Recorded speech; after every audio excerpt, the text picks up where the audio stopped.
रामगढ़ गांव की पहाड़ियों के बीच एक पुराना और सुनसान हवेली थी जिसे लोग अंधेरा महल कहते थे।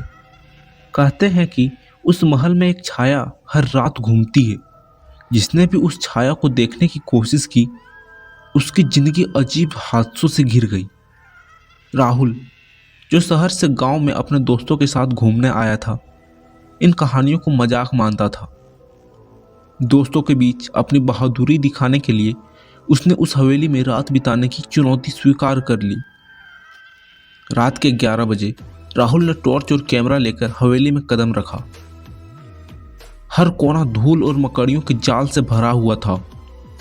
फर्श पर पड़े टूटे हुए कांच और जंग लगी धातुओं से अजीब सी आवाजें आ रही थी।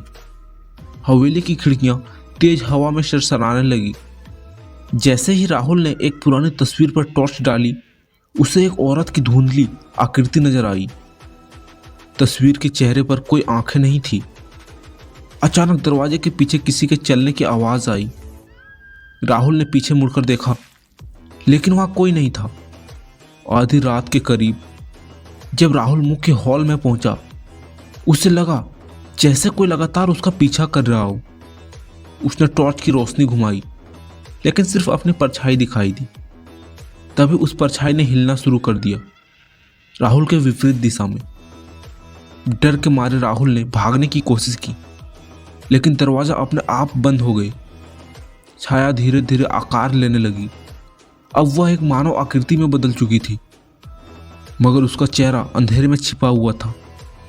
वह आकृति गहरी आवाज में बोली, तुमने मेरी नींद को भंग किया है, अब तुम इस हवेली का हिस्सा बन जाओगे। राहुल ने हिम्मत जुटाकर कहा, मैं यहाँ तुम्हें चुनौती देने नहीं आया, बस तुम्हारा सच जानना चाहता था।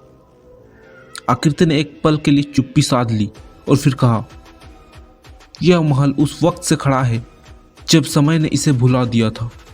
जो यहाँ आता है वह कभी वापस नहीं जा सकता।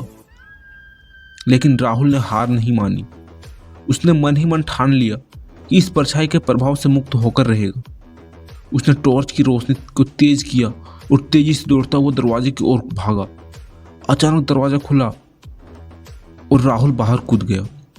अगली सुबह राहुल अपने दोस्तों के पास पहुंचा, लेकिन उसने उस रात की घटना के बारे में किसी को नहीं बताया। वह जानता था कि लोग यकीन नहीं करेंगे।